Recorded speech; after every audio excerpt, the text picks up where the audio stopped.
Wabarakatuh. Bismillahirrahmanirrahim. Alhamdulillahi rabbil alamin.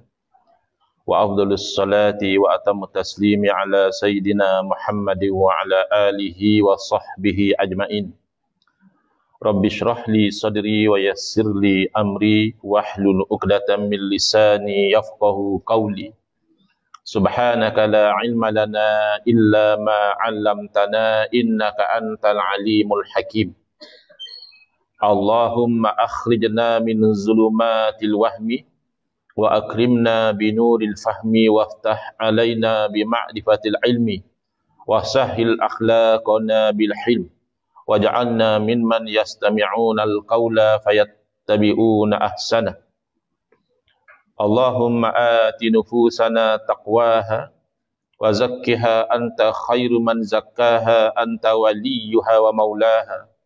Allahumma arinal haqqa haqqan warzuqna ittiba'ah wa arinal batila batilan warzuqna ijtinabah. Allahumma anfa'na bima 'allamtana wa 'allimna ma yanfa'una wa zidna ilman wa huda. Amma ba'd.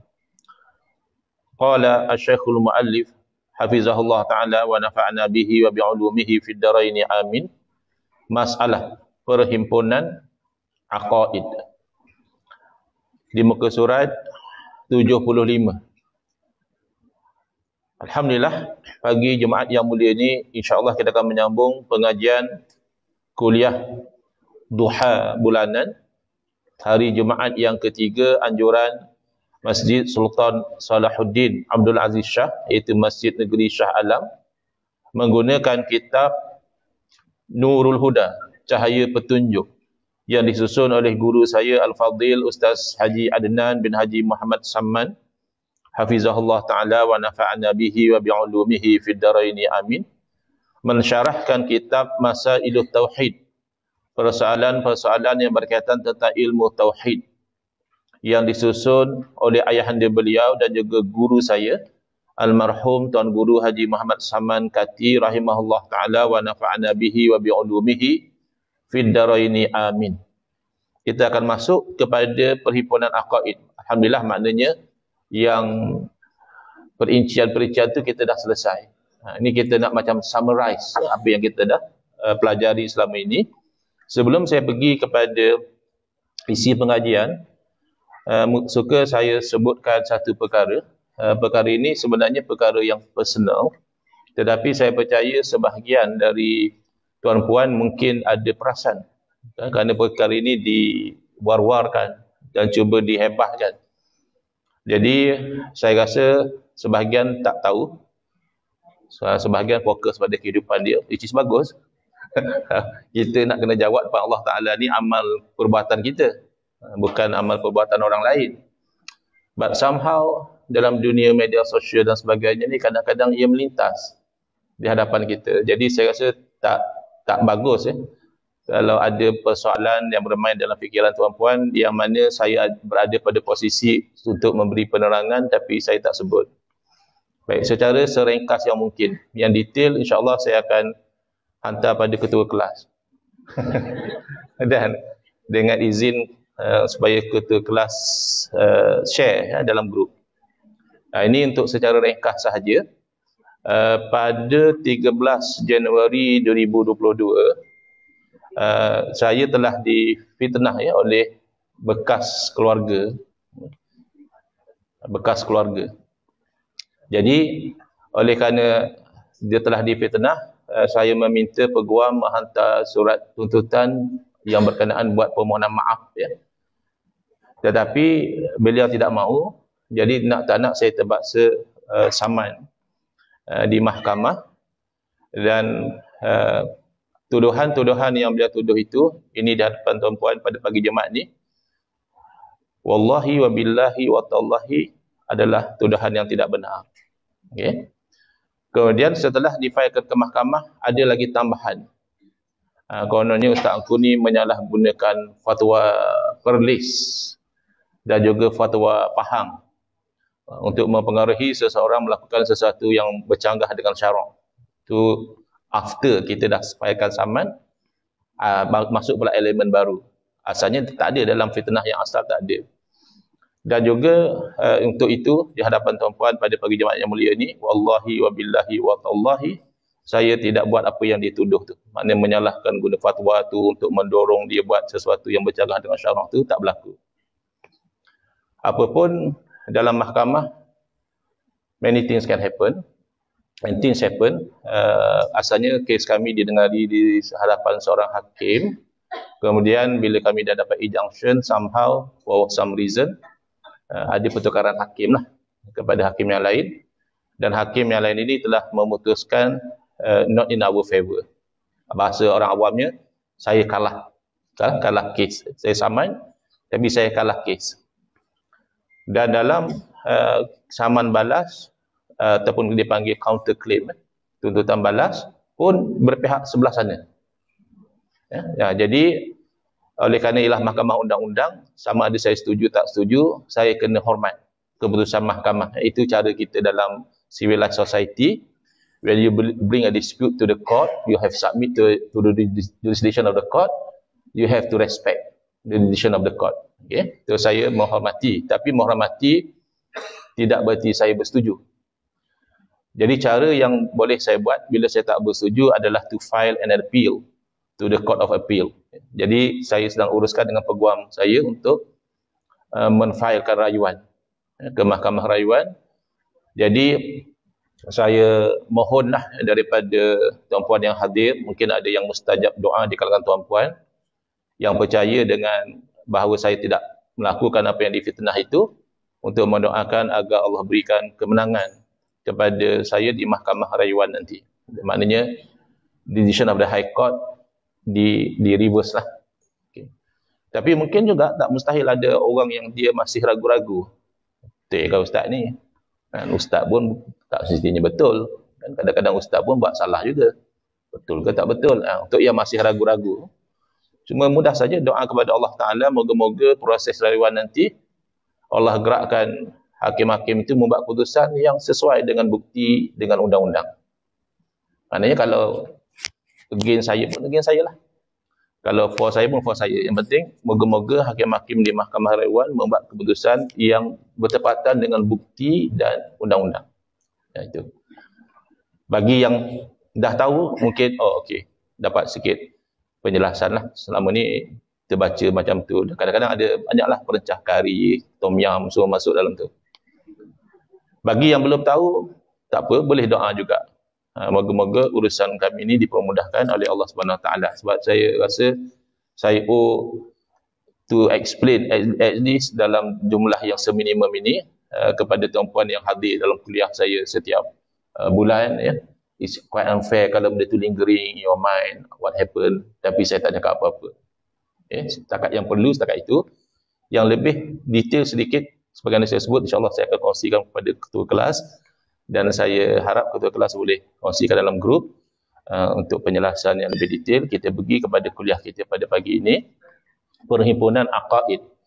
Mana setelah kita dihuraikan satu persatu, apakah yang mesti ada pada Allah Subhanahu Wa Taala, ya. Itu sifat yang wajib bagi Allah, dan lawannya of course lah yang mustahil, dan yang satu yang harus. Demikian juga kita katakan pada para rasul mesti ada 4 sifat, dan tak mungkin ada 4 sifat yang bertentangan, dan ada satu sifat yang harus, yang mungkin ada pada para rasul dan mungkin tidak ada, iaitu berperangai, bertingkah laku sebagai manusia. Itu harus berlaku pada para rasul alaihi wassalatu wassalam, ya. Misalnya makan minum. Jangan kita kata rasul tapi makan macam kita. Ya, rasul manusia, bukan Tuhan. Yang mustahil makan minum ni Tuhan. Tapi kadang-kadang tak berlaku. Misalnya Nabi Yunus alaihi salam ketika dalam perut ikan tak makan minum. Makan minumnya hanya dengan zikir, ya.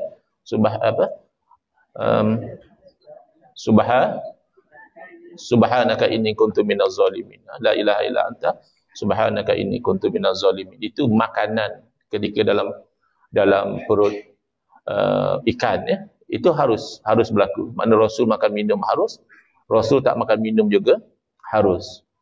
Rasul bernikah kahwin harus bagaimana yang berlaku kepada Nabi kita, Nabi Muhammad SAW, Nabi Musa alaihi salam, Nabi Yaqub alaihi salam. Mereka berkahwin, beranak pinak. Dan harus juga para rasul tidak berkahwin. Sebenarnya berlaku kepada Nabi Yahya alaihi salam, berlaku kepada Nabi Isa alaihi salam. Ini rasul yang tidak berkahwin. Harus. Tinggal lagi tidaklah berlaku kepada para rasul yang berlaku kepada manusia lain yang menjatuhkan martabat rasul. Itu tak berlaku. Misalnya para rasul buat lawak yang tak senonoh, misalnya, kita harus saja. Kadang-kadang orang tua pun masih main bergurau tarik kain dekat surau. Ya, itu kan satunya budak-budak. Tapi kadang tak, kita always ada the small boy in us yang kadang-kadang dia menunjukkan diri dia. Dah pencen tapi masih main tarik-tarik kain kat surau. Itu tak berlaku pada para rasul. Nabi kita sallallahu alaihi wasallam walaupun baginda bergurau benda yang benar. Misalnya baginda bersabda di hadapan seorang perempuan tua bahawa orang tua tak masuk syurga. Jadi sedihlah hamba Allah tu, dia tua. Nabi kata tak masuk syurga. Lalu itu sebenarnya gurauan, tapi gurauan Nabi tak tipu. Nabi SAW terangkan kerana orang bila nak masuk syurga, Allah mudakan balik dia. Dia tak akan masuk walaupun dia meninggal dunia umur 90 lebih misalnya, umur 80 lebih. Bila dia masuk syurga, dia mungkin dalam umur 30-an macam itu. Masuk syurga dalam keadaan muda. Jadi Nabi bergurau, tetapi gurauan itu benar. Dan bila disampaikan salam, kata silap saya, pesanan oleh seorang wanita kepada Nabi SAW, kata suami sampaikan salam, ataupun begitulah, lebih kurang ceritanya. Nabi SAW bertanya, yang suami kamu ni ada putih kat mata tu ya? Tak ada. Tak ada. Dia suami saya, okey, mata dia tak ada cataract, mungkinlah kalau bahasa kita ni tak ada cataract. Jadi Nabi SAW kata, manusia ni semua ada putih bahagian mata. Kan gurauan. Tapi tak tipu, memang manusia ada mata putih, ada mata hitam. Tapi dia dengar pertama kali oleh orang yang ditanya tu, dia ingatkan putih tu macam penyakit mata. Itu pada Nabi bergurau pun tidak tipu. Yang kita kadang prank lah apa semua. Itu manusia biasa berlaku, para rasul tidak berlaku perkara yang menjatuhkan martabat kenabian dan kerasulan. Jadi ada orang jadi pelik. Dia kata, kalaulah ada para wali, takkanlah umat Islam ni ditindas, umat Islam jadi susah. Kan kita kata ada wali-wali Allah yang kadang-kadang berlaku perkara yang karamah, perkara yang mencari adat. Misalnya diceritakan ada wali Allah di Terengganu ketika Inggeris datang dan berlabuh di pelabuhan. Bila dia sengitkan serban dia, maka sengit kapal British di lautan. Jadi mereka pun main-main. Kenapa kita masih dijajah kalau ada wali macam itu? Sebab itu sengit serban kalahlah Inggeris. Jadi orang ni tak faham bahawa kewujudan para wali tidak mengubah dunia jadi syurga. Kita ingat ya? Dunia tetap dunia darul ibtila. Adakah lebih tinggi para wali daripada para rasul? Tidak. Di sisi ahli sunnah wal jamaah, para rasul lebih tinggi martabat daripada para wali. Alangkan ketika wujud para rasul alaihi wassalatu wassalam, adakah umat Islam tidak ditindas?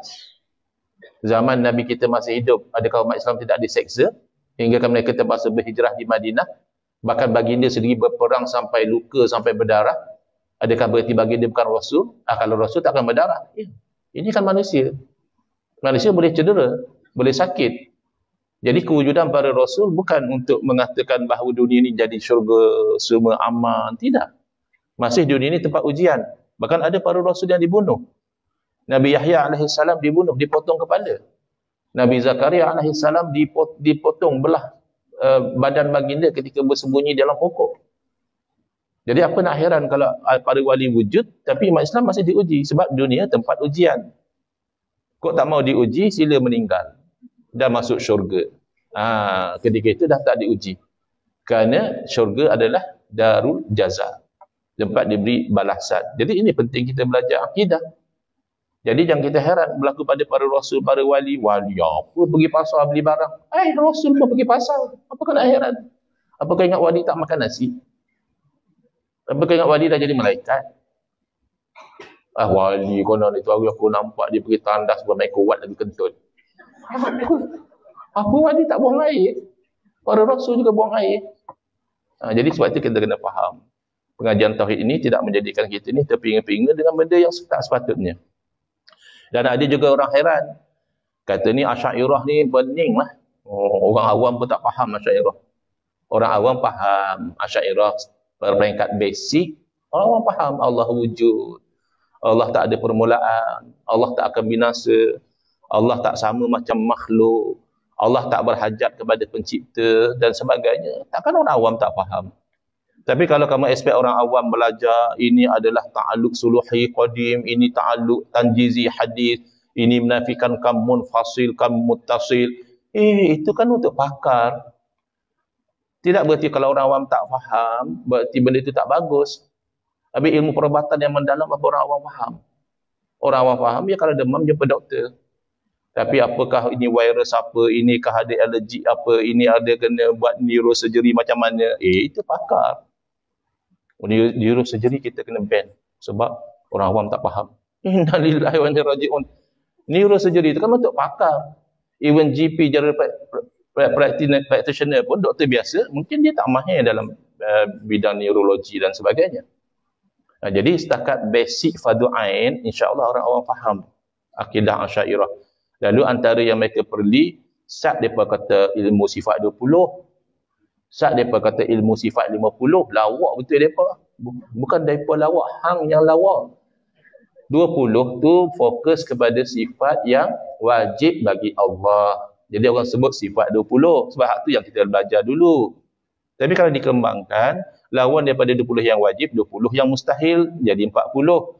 Satu yang harus jadi 41. Takkan belajar hanya tentang Allah, belajar tentang Rasul. 4 sifat yang wajib, 4 sifat yang mustahil jadi 8. Satu yang harus jadi 9. 9 campur 41 jadi lawak ke? Tak ada lawak. Ini nak cerita di sini. Inilah namanya 50 aqaid iman terkandung di dalam 2 kalimah syahadah, asyhadu an la ilaha illallah wa asyhadu anna Muhammadar Rasulullah. Secara tafsil, tadi dia dah himpun, ni dia nak hurai dengan cara lain pula. Tapi akan jadi terbuka balik. Tadi dia dah himpun jadi 50, dia nak buka pula dalam sudut yang berbeza. Bukan lagi belajar wujud, apa makna, apa huraian, apa dalil akli, apa dalil nakli. Itu dah lepas dah. Ya? Baik. Secara terperinci,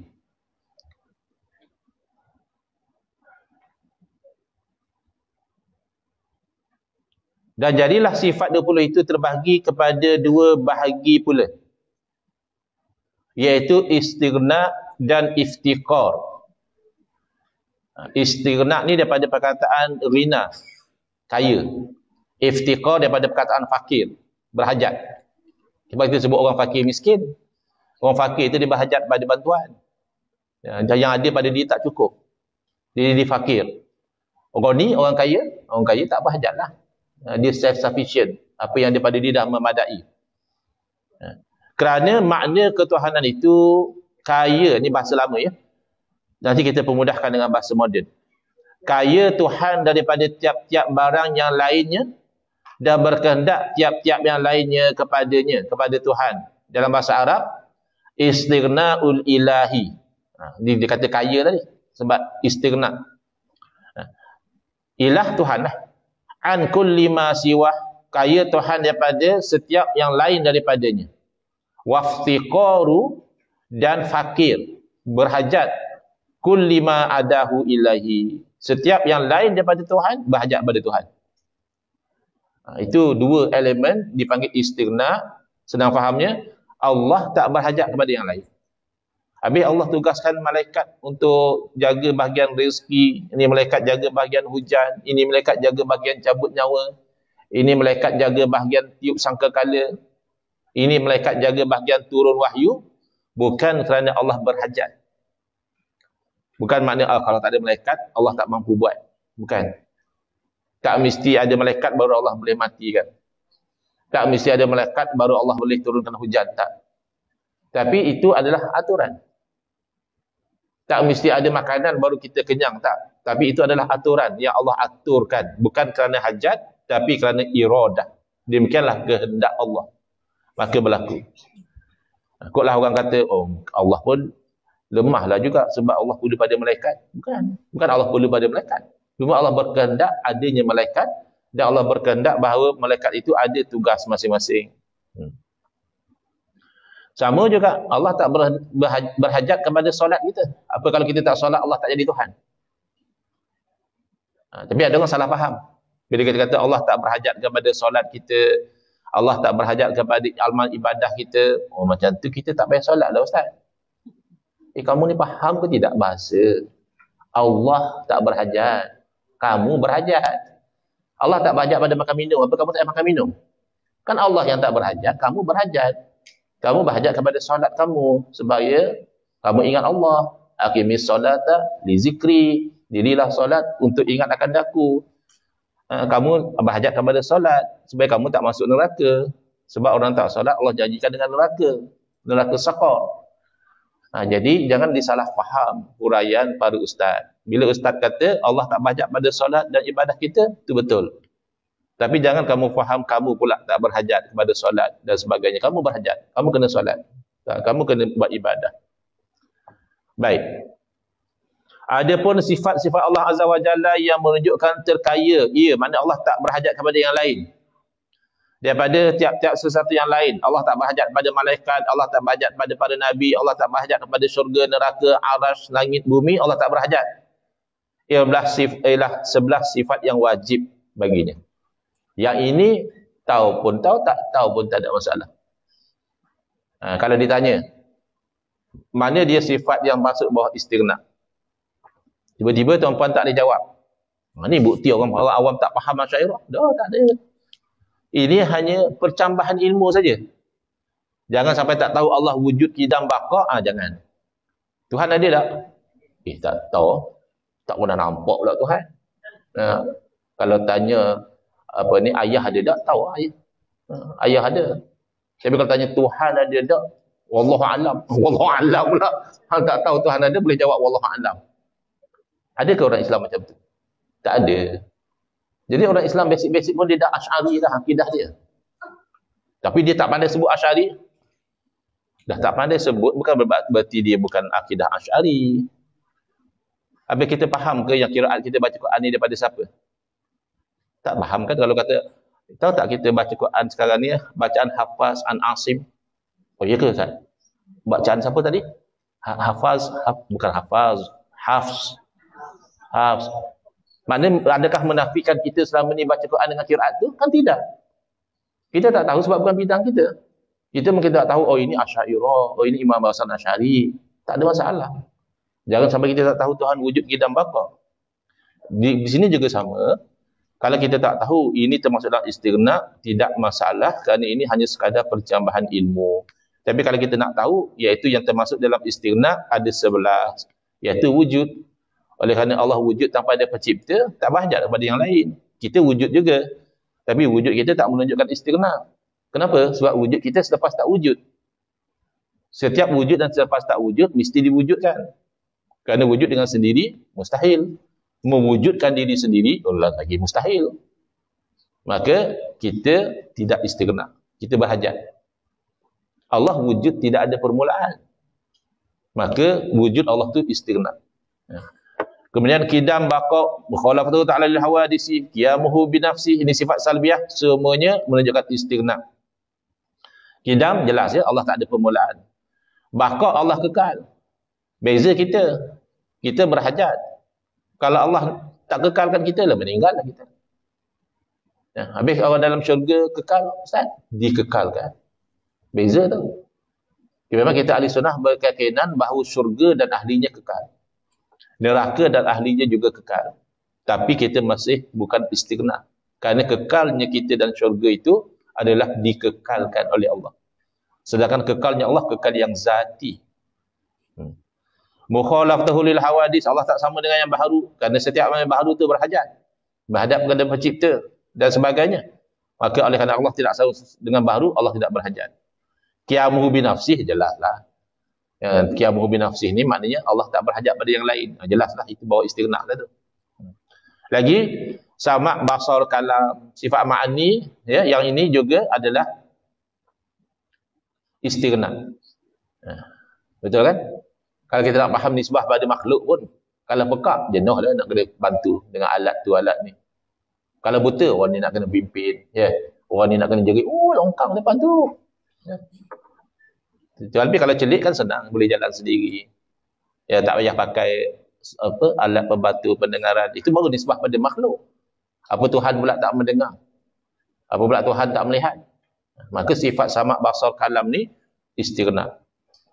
Kemudian kaunuhu sami'an, kaunuhu basiran, kaunuhu mutakalliman, sebab dia melazimi yang tiga yang awal tu, maka fungsi dia sama istighna. Maka 11 ini dilawankan dengan 11 yang mustahil. Senanglah yang mustahil. Kalau wujud lawannya tiada. Kalau qidam lawannya baharu. Kalau baqa lawannya binasa dan seterusnya. Jadilah jumlahnya 22 aqaid. Diambil dari makna kaya itu juga 3 lagi. Kaya mana tak berhajat ya, bukan kaya mana banyak duit, banyak tanah, banyak share, itu kaya nisbah makhluk. Tapi masih fakir sebab terpaksa perlu pada oksigen, perlu kepada makan, perlu pada nyawa. Tapi kaya di sini maksud tak berhajat. Pertama, maha suci Allah daripada mengambil faedah di atas perbuatan dan hukumnya. Itu yang kita faham tadi. Lepas tu kita kata Allah tak berhajat pada solat kita. Itu berdasarkan hadis. Nabi SAW dah bagi tahu, kalaulah seluruh manusia ni daripada awal sampai akhirnya, itu berada atas hati orang yang paling bertakwa kepada Allah. Semuanya orang bertakwa semua. Tak menaikkan darjat Allah, sebab Allah maha tinggi. Dan kalaulah semua makhluk ni atas hati orang yang paling jahat sekali, carilah manusia paling jahat dalam dunia, semua manusia macam dia, pun tak menjatuhkan darjat Allah. Itu maknanya bila Allah suruh kita solat, rugilah Allah kalau kita tak solat. Tak ada. Kita solat ke tak solat, Allah tak ada masalah. Yang masalahnya kita. Bila kita tak solat, kita membuang hubungan yang penting. Kita kalau ada hubungan dengan orang-orang besar, kita nak jaga, betul tak? Hidup kalau ada kabel senang. Ya. Walaupun zaman sekarang zaman wireless, tapi kalau tak ada wire, tak ada kabel, susah. Ya. Jadi, kita jaga hubungan. Kita ada kenal dengan orang-orang yang ada pangkat, ada jawatan, kita jaga. Senang apa-apa nanti. Apa kita buang hubungan kita dengan Allah. Yang memiliki segala orang yang kita kata orang besar, orang ada pangkat tadi pun di tangan Allah Ta'ala. Nyawa dia pun di tangan Allah. Jatuh bangun dia pun di tangan Allah. Apa tak nampak apa yang berlaku dalam negara kita. Yang pernah jadi menteri, masuk penjara. Yang pernah masuk penjara, jadi menteri. Tak, kita untuk insaf. Bukan untuk kita perli, tak ada. Oh, Masya Allah, Tabarakallah. Macam ni punya dunia. Jadi di situ kita faham bahawa makhluk apapun dia terpaksa ambil faedah. Ada orang kata, oh kamu nak pergunakan saya. Ya. Baguslah kamu jadi orang yang berguna. Bila ada orang anggap dia boleh gunakan kita, maknanya kita tahu orang yang berguna. Memang macam itu. Makhluk dia akan ambil faedah. Allah tidak. Kita solat tu faedah kembali pada kita. Kita puasa faedah kembali pada kita. Ya ayyuhalladzina amanu kutiba alaikumus syiyamu kama kutiba alal ladzina min qablikum la'allakum tattaqun. Jadi diwajibkan puasa tu, apa Allah rugi kalau kita tak puasa? Tak ada. Rezeki Allah tu sama juga. Masa kita puasa tak puasa, itulah rezeki Allah punya pada kita macam-macam. Tapi bila kita puasa, kita akan dilatih menjadi orang yang bertakwa. Orang yang boleh mengawal diri. Saya pernah baca masa saya di sekolah menengah dulu, saya pergi ke supermarket, tengok orang jual bookmarker ya.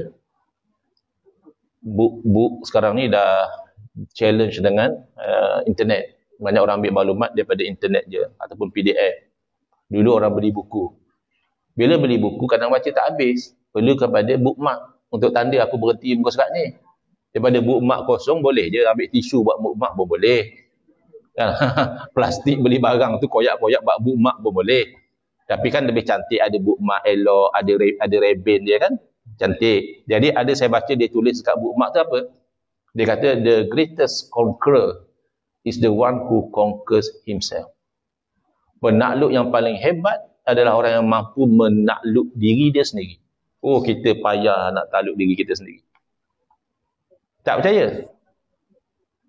Berapa orang boleh bangun tahajud? Termasuk ustaz yang tanya ni pun.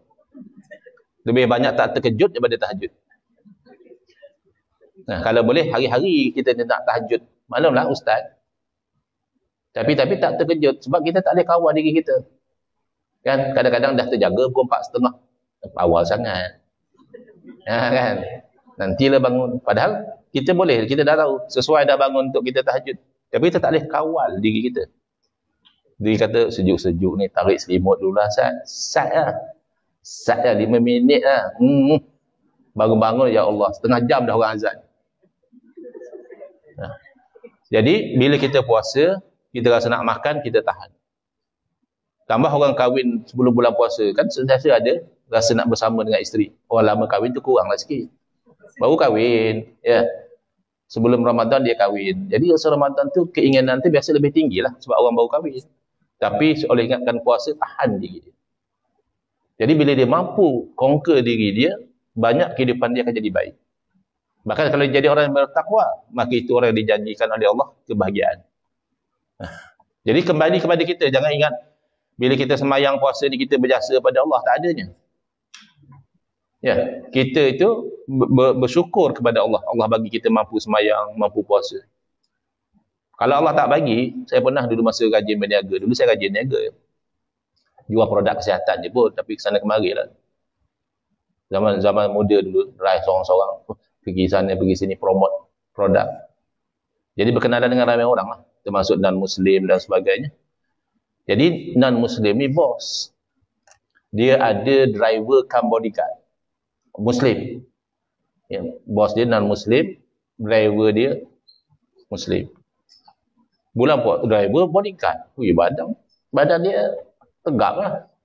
Tegap-tegap dia pun tak mampu puasa. Saya buka pintu pejabat tu, ya Allah tengah makan, tengah melantak. Jadi kita mampu puasa dengan badan tak berapa tough ni. Ya. Sakit itu, sakit ini. Tiba-tiba Allah bagi mampu puasa. Kita patut grateful.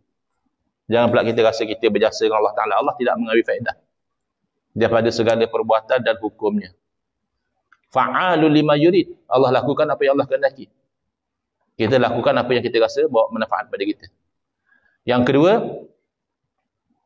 wajib atau mustahil membuat maaf. Yang kedua, harus Allah Ta'ala menjadikan segala yang mungkin atau meninggalkan dia. Jadi jangan kita sangka Allah mesti buat macam ni, Allah mesti buat macam tu. Contoh macam saya punya dugaan sekarang ni lah. Saya duk tengok-tengok pada bukti, pada argument tu, rasa-rasa macam menang akulah. Habis takdir Allah kalah. Redha lah. Harus bagi Allah. Permasalahan. Bahkan kalau kita dari segi akli, harus bagi Allah menyeksa orang yang taat. Kita dah belajar dulu. Sifat iradah. Walaupun dari segi syarak, kita yakin Allah janji dan Allah tidak mungkin janji. Ketiga, kuat yang dihantarkan kainat tidak memberi bekas. Ini beza kita dengan Mu'tazilah. Dibagi al-quwwatul muda'ah. Kan api, dia kesan dia adalah membakar. Okay.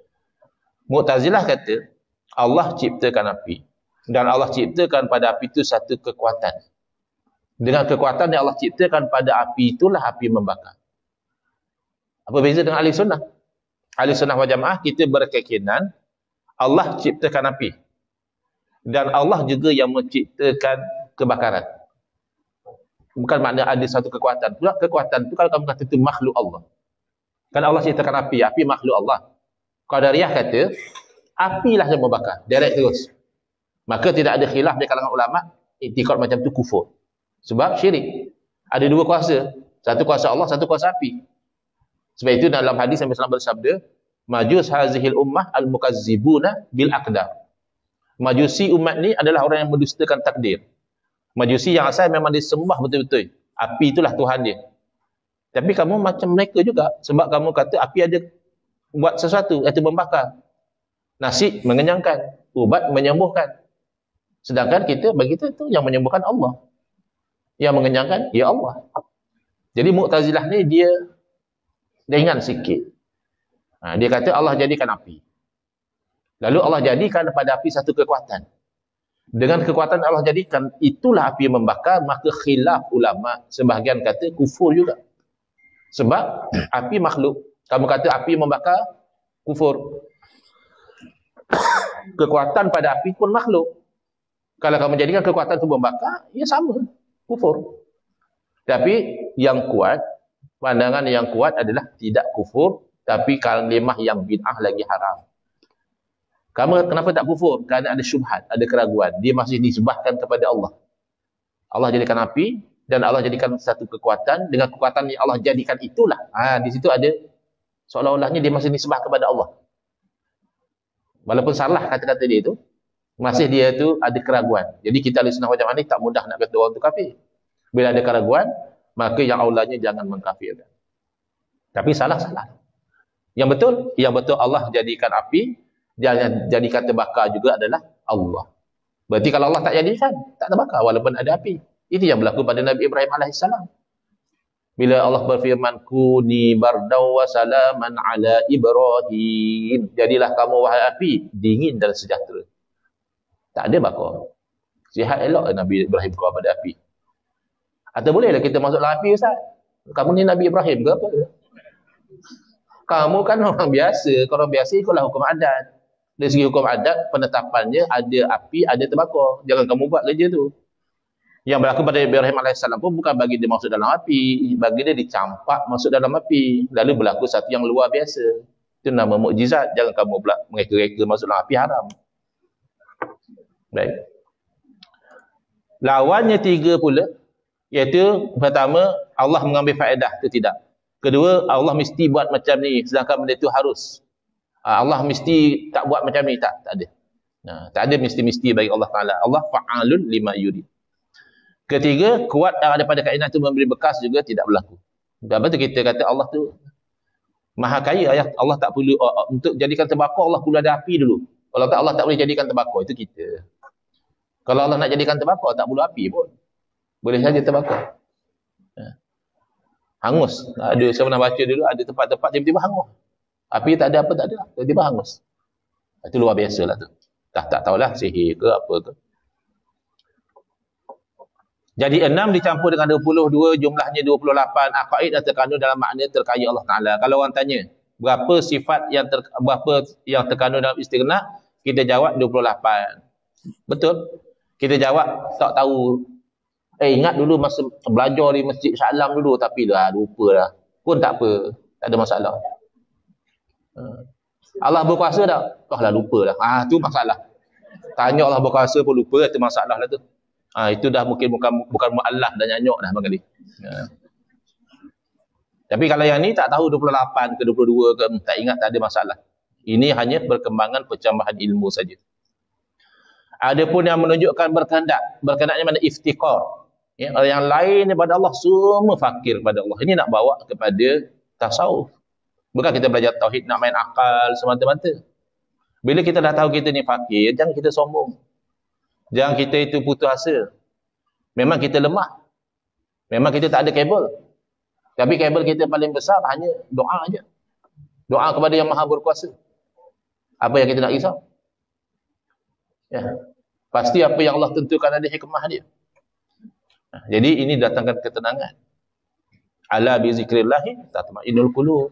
Ketahuilah dengan ingat Allah itulah hati jadi tenang. Tak ada pun tak.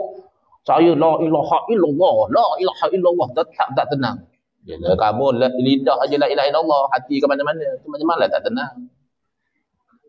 Cuba kamu la ilaha illallah, kamu menghayati la ilaha la nafi'ah, tidak ada bagi manfaat. La darra, tidak ada bagi mudarat. La syafi'ah, tak ada yang boleh menyembuhkan. La muhyiya, tak ada yang menghidupkan. La mumita, tak ada yang mematikan. Illallah, baru tenang. La raziqa, tak ada yang bagi rezeki kecuali Allah. Jadi tujuan kita belajar tauhid untuk jadi hamba Allah. Bukan untuk berdebat. Ya berdebat tu perlulah juga kalau datang ahli bid'ah, datang orang mulhid, orang etis, maka perlulah ahli-ahlinya berdebat untuk menolak syubhat.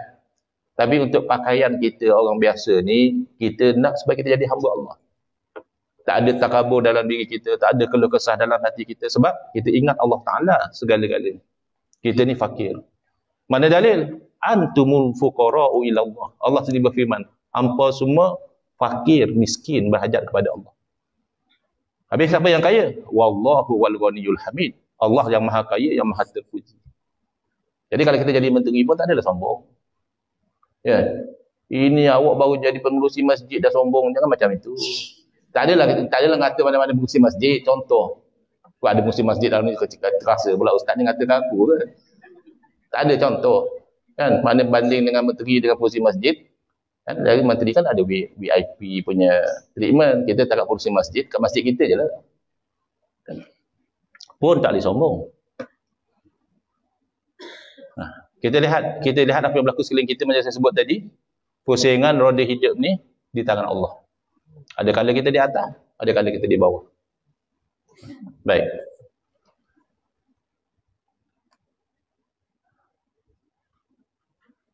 Jadi yang menunjukkan berkehendak oleh tiap-tiap yang lain daripada Allah kepada Allah ialah 9 sifat yang wajib bagi Allah, iaitu wahdaniyah, sifat salbiah. Iaitu kata Allah Taala Maha Esa. Tak ada yang seperti Allah Taala, maka yang lain semua berhajat kepada Allah. Sebenarnya. Dari segi sifat tak ada yang sama macam Allah. Memang dia kuasa, tapi kuasa dia pinjaman. Kuasa Allah kuasa hakiki. Bila kuasa Allah kuasa hakiki, sebab tu orang dulu tak belajar sifat dia dulu. Sebab tak perlu. Cukup dengan kuasa Allah dia dah faham. Bismillahirrahmanirrahim. Qul huwallahu ahad. Allah yang Maha Esa. Apa nak sembah pada lain pada Allah lagi? Apa ustaz kata boleh minta pada makhluk? Itu asbab. Sebab musabab bolehlah minta pada makhluk. Kalau hati perut kamu pun mengharap makhluk yang tolong, sia-sia. Makhluk tu pun tak boleh tolong diri dia. Apa dia boleh tolong kamu? Kita taklah menafikan boleh minta tolong pada makhluk dari segi syarak, boleh. Minta tolong dengan doktor, minta tolong dengan siapa pun boleh. Tapi kalau hati perut kamu ingat doktor yang sembuhkan penyakit, silap. Doktor tu pun sakit. Apa tak ada doktor sakit meninggal sakit jantung? Doktor pakai jantung meninggal sakit jantung. Habis jantung bukan dia punya. Allah punya. Saya pernah jumpa doktor yang kena kanser stage 4. Masa itulah masa zaman saya rajin promote produk. Di produk tu katanya ada juga apa dia panggil anti-angiogenesis. Dia boleh potongkan salur darah yang support. Tapi secara natural lah. Yang support cancer cell tu. Jadi akhirnya cancer cell tu mati. Cuma doktor tu bila saya jumpa dia, masih muda lagi, doktor muda, tapi dia macam sangat kecewa because being a doctor, he didn't realize that he has cancer until stage 4. So bila kita tengok benda yang berlaku keliling kita, jadikan sebagai pengajaran. Kita ni fakir. Kesihatan kita, nyawa kita, kekayaan kita, semua tangan Allah belaka. Jadi oleh kerana Allah Maha Esa, yang lain berhajat kepada Allah. Qudrah, iradah, ilmu hayat. Itulah kata Allahus Samad. As-Samad itu tempat pergantungan. Berarti yang kita bergantung harap pada itu yang ada sifat qudrah. Yang ada iradah, idza arada syai'an ay yaqula lahu kun fayakun. Yang itu yang kita betul-betul gantung harap. Gantung harap pada manusia ni kadang banyak kecewa je. Betul tak? Dulu lain dia hamba kat kita, lain pula dibuatnya. Kecewa kita. Sebab dia makhluk. Dia berkadang masa dulu mungkin dia cakap dia rasa-rasa mampu buat. Bila ada pulang nak buat, dia rasa tak mampu pula nak buat. Sebab dia bukan istighna, dia bukan iftikar. Maka bergantungan harapan sebenar kepada Allah. Kerana Allah ilmu mengetahui segala-galanya. Kita nisbah pada makhluk pun, kalau kita nak tanya pandangan dan sebagainya, kita tanya apa? Pakar kan? Sakit, pakar perubatan. Kalau ada masalah kereta, pakar enjin. Kalau kita ada masalah bisnes, pergi pada pakar bisnes. Sebab dia ada ilmu. Ini ilmu yang memang pasti betul. Yang meliputi segala-galanya, maka kita memang berhajat kepada Allah. Hayat hidup. Yalah, kalau yang mati, siapa nak harapkan? Ada ustaz kata boleh minta orang mati? Boleh. Pertama, minta orang mati ni bukanlah satu benda yang kita nak buat hari-hari. Yang kita buat hari-hari itu minta pada Allah, iyyaka na'budu wa iyyaka nasta'in. Tinggal lagi kalau ada orang minta orang mati, kita nak kata dia musyrik ke? Itu je masalah dia. Pernah sahabat ataupun ada yang kata sahabat, ada yang tak pasti sahabat tidak. Yang kata sahabat katanya Sayyidina Bilal bin Al-Hadis Al-Muzani radhiyallahu anhu pergi ke makam Nabi sallallahu alaihi wasallam, Nabi dah wafat. Minta tolong dengan Nabi, ya Rasulullah, wahai Nabi, wahai Tuhan utusan Allah, istasqi li ummatik, tolonglah minta hujan buat umatmu. Nabi dah wafat. Apa kita nak kata dia musyrik? Itu persoalan dia. Itu sebut dalam kitab Fathul Bari, Syarah Sahih Bukhari. Tak ada pun dia ta'liq, ini perbuatan yang syirik. Bahkan bila dijumpa Sayyidina Umar cerita berlaku begitu, ya. Kemudian aku bermimpi Nabi SAW sampaikan salam kepada kamu. Tak ada pun Sayyidina Umar kata yang kamu minta dengan Nabi, Nabi dah wafat. Kenapa tu syirik? Apa orang sekarang lebih faham syirik tauhid daripada Sayyidina Umar? Yang mendakwa syirik Syekh bin Baz daripada Saudi. Tak adalah kata syirik pun sebab sahabat. Dia kata ma fa'ala hadzal rajulu batilun wa wasilatun ila syirki, kat ta'liq nota kaki. Nota kaki pada Fathul Bari Syarah Sahih Bukhari itu dia kata yang dibuat oleh lelaki itu sahabat Nabi adalah satu perkara yang batil kata dia dan jalan menuju syirik. Dia kata syirik, dia terjalan menuju syirik. Jadi jangan sangka bila kita kata boleh tak tolong orang mati ni, kamu pergi dekat dia ni tukang masak dulu masih hidup. Minggu lepas dia meninggal. Lalu kita pergi kat kubur dia, bang tolong buat Maggi goreng sepinggan bang. Ada yang cakap macam tu. Saya bukan saya reka ni. Ada yang buat hujah macam tu. Kalau boleh minta tolong orang mati, kenapa kamu tak minta dia gorengkan Maggi goreng sepinggan? Apa kamu ni? Dia dah lah dulu sibuk jadi chef masih hidup. Dah mati pun order Maggi lagi. Kalau dia cekik je kamu. Ada yang kata macam ni, kalau macam boleh minta tolong orang mati, pergi dekat doktor yang meninggal, bawa doktor tolong merawat penyakit saya. Bukan. Asal minta tolong dengan Allah. Apa syirik minta tolong dengan makhluk? Syirik kalau dengan iktiqad makhluk yang beri. Itu syirik. Sebab yang beri sebolehnya adalah Allah. Hakikatnya adalah Allah. Kalau kamu kata makhluk yang beri, bukan Allah, syirik. Tapi boleh kalau atas jalan asbab. Maka benda itu sebab ke tidak? Bukan sebab. Bukan sebab Allah tak jadikan kita dapat Maggi goreng dengan pergi kat kubur tukang masak. Allah tak jadikan kita sembuh dengan kita pergi ke kubur doktor, tak ada. Habis? Iaitu dengan doa orang soleh. Apa orang soleh ni hanya boleh masih hidup, orang soleh sepakat ya. Tak ada yang kata syirik tak tolong orang soleh doa kan. Yang tak sepakat ke orang soleh itu dah meninggal, apa dia boleh doa lagi? Ibn Taymiyah kata boleh. Tapi kita tak boleh minta. Mana dalil? Tak boleh minta. Tak ada. Bahkan dalil sebaliknya. Sahabat Nabi pergi minta pada Nabi SAW lepas Nabi dah wafat. Kerana di alam ruh Nabi boleh berdoa kepada Allah. Maka doa itu yang kita harapkan. Bila satu orang tu minta tolong pada orang mati, doa si mati itu yang diharapkan. Sebab tu pada orang soleh saja. Bukan pada semua orang mati kamu minta tolong, tidak. Kerana asasnya adalah doa orang soleh itu diharapkan istijabah daripada Allah. Maka kesolehan orang soleh tidak terbatal dengan kematian. Habis dia nak mati, dia boleh ke dengar kamu cakap? Boleh. Nabi yang khabar. Jangan kata kita bercakap. Bunyi slipper kita tinggalkan kubur, dia dengar. Nabi yang khabar lagu tu. Kenapa kamu nak bangkang pula? Dan isunya adalah alam ruh berbeza. Jadi boleh saja, dan Nabi pun bagi tahu bahawa di alam ruh orang yang mati boleh mendoakan. Maka kita harap doa orang soleh. Sebab itu yang istighosah ni biasanya berlaku pada para wali, para nabi. Bukan semua orang mati dia tak tolong. Dan cerita-cerita ni dari segi hukum, dari segi amalan tak mesti kita amalkan. Apa sangku yang kata boleh tak tolong orang mati hari-hari pergi kubur tak tolong orang mati? Tak ada pun. Kita tak tolong orang hidup, tak tolong pada Allah. Ya. Paling-paling kalau berlaku kita tawasul. Pergi ziarah kubur mati, ya Allah dengan berkat wali Allahmu yang bermakam di sini. Itu tawasul. Cuma kita tak mau mensyirikkan. Kerana benda itu tak syirik. Yang syirik ni i'tiqad makhluk beri secara hakikat. Maka dengan orang hidup pun jadi syirik. Macam pengikut ayah pin. Pengikut ayah pin, kalau dia minta tolong ayah pin masa ayah pin hidup, syirik. Sebab memang dia i'tiqad ayah pin yang beri. Sebab bagi dia ayah pin itu Tuhan. Maka tak boleh ayah pin mati untuk dia jadi syirik. Masa ayah pin hidup, dia minta tolong ayah pin. Syirik dia. Apa orang macam kita minta tolong ayah pin, syirik tak? Kalau orang ayah pin tu kawan kita ataupun jiran kita. Lepas tu kita minta tolong ayah pin. Kita bawa balik pada Kuala Lumpur, ayah pin duk minum kedai kopi. Pin, tolong kat beg aku dia, pin. Aku nak angkat seorang tak larat. Ayah pin kata, kau hajar kau. Aku dipuja lah pengikut kau suruh kat beg kau. Tapi syirik tak kita minta tolong dengan dia? Tidak, sebab kita bukan tak tolong dia sebagai Tuhan. Sebagai makhluk yang boleh tolong kat beg. Itu je. Tapi kalau pengikut ayah pin minta tolong, ayah pin tolonglah saya macam ni, syirik.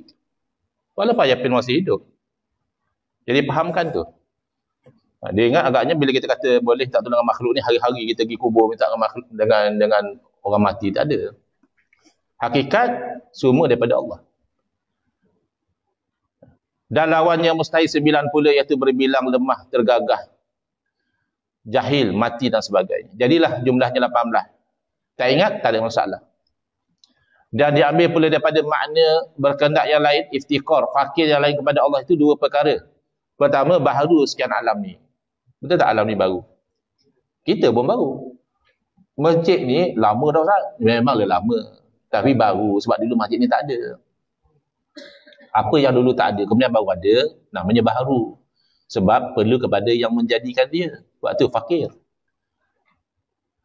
Apa mak ayah kita yang jadikan kita? Tidak. Dia hanya usaha saja. Kan ada orang usaha dapat anak, tak dapat. Kawan saya, Masya Allah, Tabarakallah, beberapa tahun dia kahwin, tak dapat anak. Jadi dia buat rawatan, apa dia panggil tu? IVF. IVF. Mahal juga katanya. Jadi dah dia buat rawatan tu, Allah kurniakanlah dia satu orang anak perempuan. Ya. Tak silap dia namakan Atiyah, kata saya. Atiyah ni maknanya kurniaan. Kalau tak silap saya tak ingat nama. Ya? Oh ya? Afiah. Tahu ya anak Siti Nurhaliza? Saudara ke macam mana?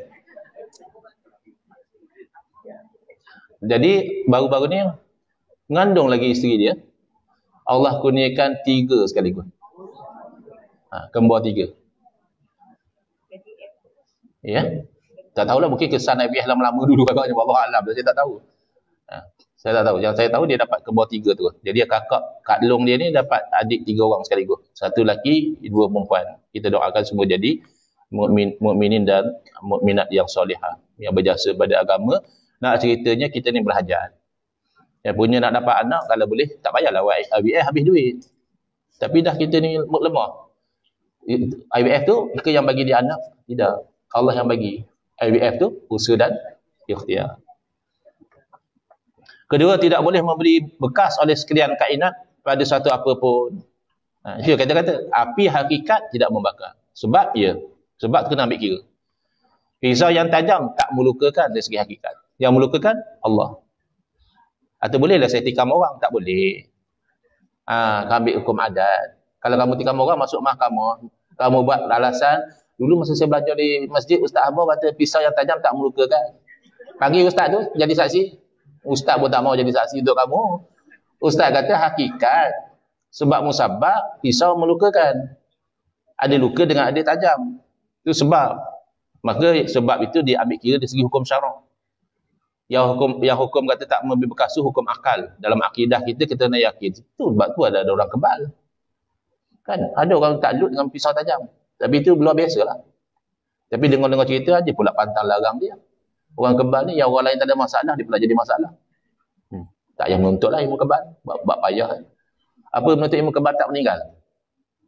Meninggal tak payah lah. Aku menuntut ilmu kebal boleh hidup, tak payah meninggal. Kalau meninggal juga tak payah lah. Dan lawannya 20 pula, iaitu alam ni bukan baharu, tu ternafi, pasti alam ni baharu. Jika kainat memberi bekas juga jelas tidak, kerana berlaku perkara yang mencari adat, yang luar dari kebiasaan.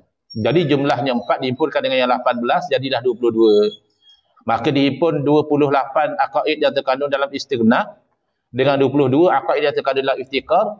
Jumlah aqaid iman dalam kalimah la ilaha illallah itu 50 juga. Jadi ada 2 cara. Kenapa jadi 50? Tadi yang bilang 20, 21, 441 itu satu cara. Satu lagi bilang 28 istighna campur dengan 22 iftikar jadi 50. Tak tahu jawab, tak ada masalah. Dalam soalan nak ambil tauliah mengajar agama pun tak ada soalan ni. Berapa istighna, berapa iftikar, jangan faham, jangan kita tak rasa kita ni berhajat kepada Allah. Wa amma man istaghna, tu jangan. Yang dia rasa dia tu tak berhajat pada Allah, tu bahaya.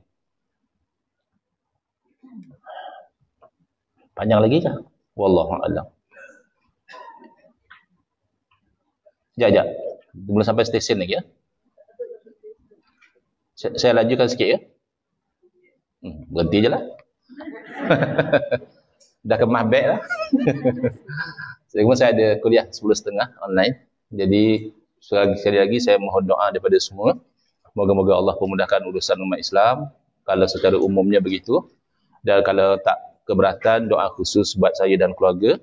Moga-moga Allah keluarkan kami dari ujian fitnah ini dalam keadaan dibersihkan. Nama baik. Wallahu a'lam.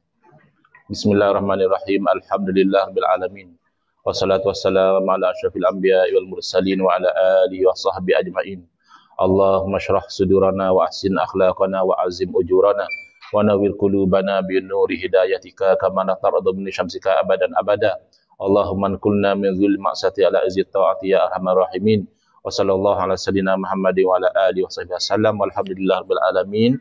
Jawapan ringkas untuk yang bertanya secara online, ringkas saja. Dia tanya, betul ke wali kutub mentadbir alam? Secara hakikat tidak. Yang mentadbir alam adalah Allah Subhanahu wa taala, Allahu Rabbul Alamin. Semua Allah tadbir.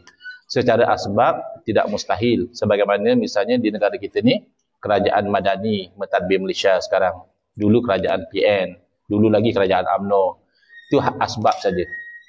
Jadi tak mustahil ada benda-benda yang secara asbab. Wali kutub buat begini, tapi bukan menggantikan kuasa Allah, tidak. Macam malaikat cabut nyawa. Bukan mana Allah dah tak cabut nyawa, tidak. Hakikat Allah yang cabut nyawa. Wallahu a'lam. Sebab ada orang tanya online.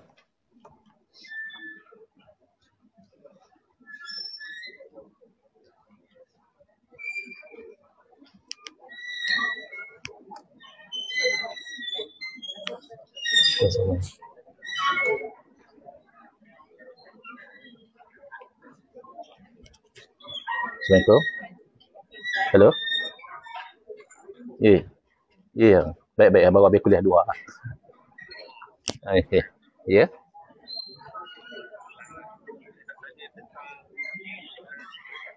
Ya Allah, saya ni berhutang lagi. Saya cuba selesaikan. Tertangguh-tangguh. Akan ke Morocco, insya-Allah. Saya cuba. Tak. Okey.